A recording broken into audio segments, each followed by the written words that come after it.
Hey everybody, Suz here. Happy to be back from vacation, bringing you today a keto dinner and dessert video. We're doing a low carb turkey taco skillet, but you could totally make this with ground beef or ground pork, ground chicken. And then we're also going to be showing you a brownie cup, keto friendly brownie cup from Upside Down Bakery that we got to sample. And that's for our dessert portion of the video. If you're new here, I would love for you to go ahead and hit that subscribe button. Let's go ahead and get started. As you can see here, this is our awesome keto taco skillet. I mean, this thing came together in like 20 minutes, maybe a half hour if you include washing and dicing up our red bell pepper. So to start with, I just took a large skillet. We're working over medium-high heat, adding a couple tablespoons of extra virgin olive oil to our skillet. And then I am adding 1 pound of ground turkey to it. Like I said, use whatever ground meat you prefer. A quarter of a teaspoon sea salt, quarter of a teaspoon ground black pepper, adding 1 teaspoon of onion powder to it. And then I'm just grabbing my meat chopper upper. I always have linked down below in the description box, but a lot of you have said that you've actually found them at Dollar General or Dollar Tree.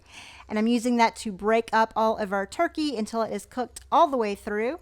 I always like to put the seasonings on it before I brown it just so it can cook through nicely. Adding to that 1 teaspoon of regular paprika along with 1 teaspoon ground cumin and a teaspoon of dried oregano. And then I'm just putting in, this is about a medium red bell pepper that I just diced up. And we're just gonna pour that in right on top.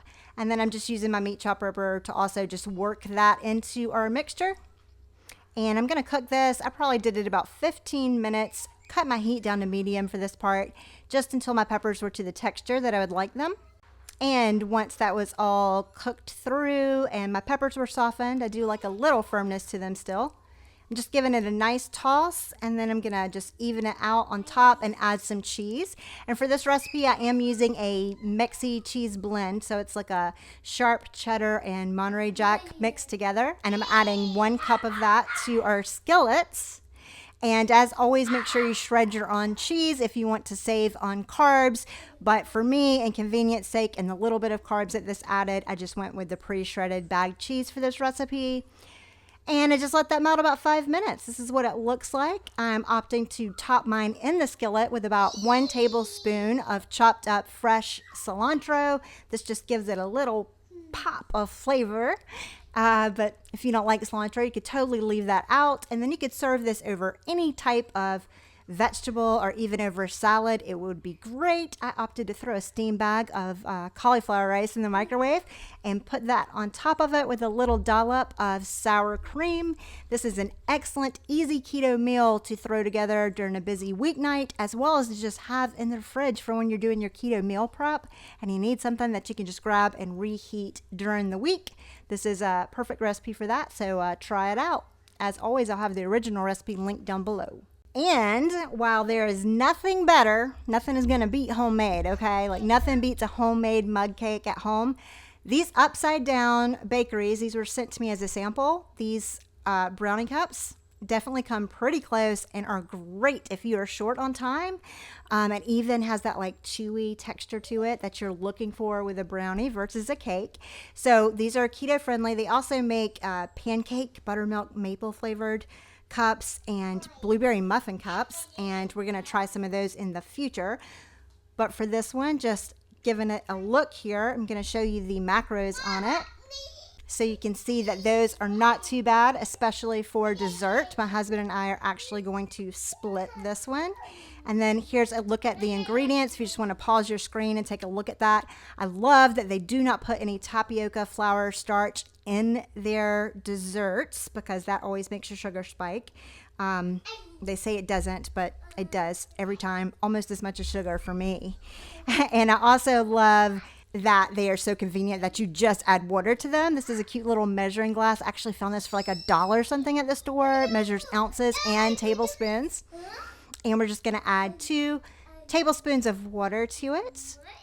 And then I'm probably going to over mix it because to me there's just almost nothing worse than eating a baked good and biting into a pocket of just powdery yuckiness when you're expecting ooey gooeyness, you know? So I am really stirring this like more than probably is necessary and making sure I get all of those lumps out of it. And then I'm going to scrape the sides down and kind of even it out because I want to make sure I don't waste any of this awesome brownie mixture.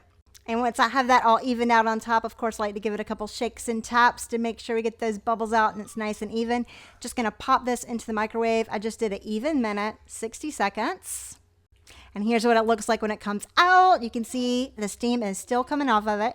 I love that it's got that little nice dome in the middle on top, and it smells wonderful. And now for the true test is that I'm splitting this with my husband, so I want to make sure I can get it out and present it nicely here. So just grabbing a saucer and a fork, we're going to see if we can get this out without ripping it to shreds. So I'm just going to loosen it a little there on the sides. And look at this. I am so impressed with how beautifully this came out of the cup and stayed together. And I noticed on the ingredients that they have gelatin in it, so I know it's going to have that chewy brownie texture that I want more so than like a traditional mug cake would. So just going to cut into this with the fork and taste it before I add like a little topping on it. And the first bite of it, I can taste the allulose sweetener in it, which I'm usually not that big of a fan of. But on the second bite of it, I'm like, okay, this is yummy. This is nice and chocolatey and chewy. And I would love to have these in my cabinet for when you just want something that the ingredients are pretty clean and you don't have to like measure and mix and do all of that. And especially that they have different flavors. Topping it with a little sugar-free whipped cream out of the can. You can see it's just melting on top. This was delicious. My husband agreed. I will definitely be buying these in the future and trying them out.